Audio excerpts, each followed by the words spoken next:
All right, everyone, welcome back. Today, we're taking a deep dive into a book that's, well, let's be honest, it's kind of legendary, The Power of Positive Thinking. But does it really hold up? It's interesting you say that because it's one of those titles you see everywhere, right? Everywhere. So we're going beyond the surface level this time. We're really unpacking Norman Vincent Peale's ideas to see if this power is legit.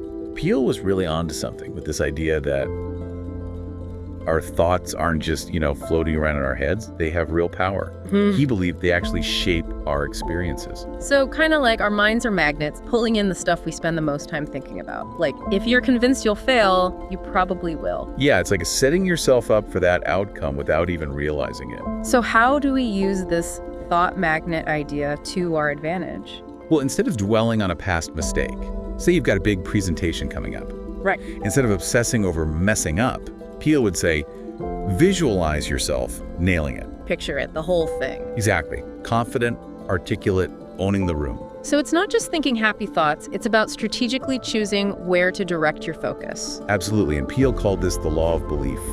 Basically, what we believe deep down about ourselves, about the world, it becomes our reality. That's kind of scary when you think about it. It can be, but it's also empowering. Like, think about a time you were sure you were going to bomb a test. Oh, been there. And I bet I didn't even study as hard because of it. Right. It's like you'd already accepted defeat.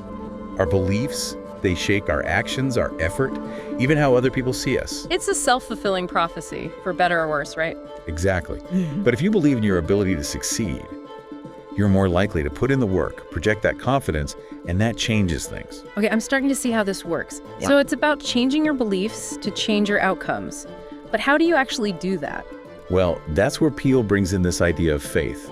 And he's not just talking about religion here, but faith in a broader sense. Like faith in yourself, in something bigger than yourself. Exactly. Whether it's your own potential, a supportive community, or, even a higher power. It's about tapping into that inner strength, that resilience to face challenges. So we're not just talking about vague positivity here. Peale gives some concrete tools, right? Like, how do we actually put this into practice? Exactly. He talks about prayer, not just as asking for things, but as a way to center yourself, to find peace. A conversation. Right. And he was big on visualization. Vividly picturing your desired outcomes, almost like you're watching a movie in your mind. Athletes do this all the time, right? Visualizing the perfect race, the winning shot. Exactly. And then there are affirmations. Those always seemed a little too simple to me. Like, does repeating nice phrases really do anything? You'd be surprised. Peale argued that over time, consistently repeating positive statements actually rewires your brain. So it's about replacing that negative self-talk with something more, encouraging. Exactly. Okay, but what about when things are genuinely tough? Like, life's not always sunshine and rainbows. How do we deal with things like fear and worry? Peale doesn't say to ignore them. He actually gives strategies to work through those feelings, but not by pretending they're not there. So acknowledge them, but don't let them take over. Right. It's about consciously shifting your focus. And that's where things like forgiveness and gratitude come into play. So if you're holding on to anger, you're really just hurting yourself, right? Peale believed holding on to those negative emotions, it prevents us from moving forward.